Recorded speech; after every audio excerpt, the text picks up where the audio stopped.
Nên em kéo qua Sala cho uống cà phê. Thì uống không, ở đây không biết uống cái gì hết cho nên với lại muốn đi dạo một xíu á, nên em kéo qua Sala.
Có tay ai không trơn không, này trơn quá.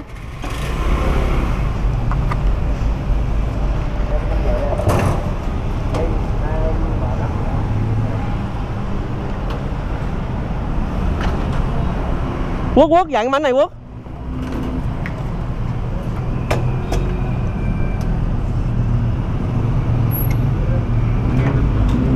Có đủ. Cái này dặn sao? Giống như mấy cái kia thôi. Rồi nó không xuống là nó cắt à.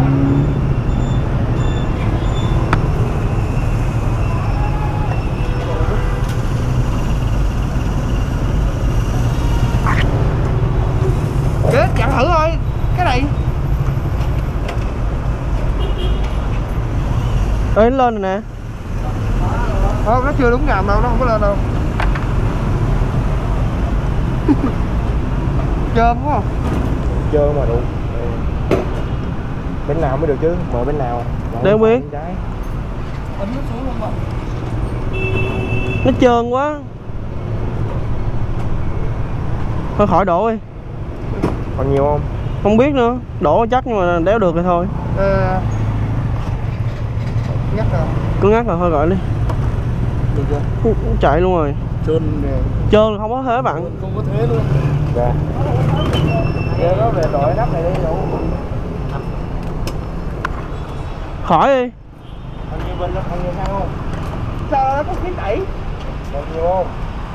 Không có hiện xăng má, sport mà.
sao luôn.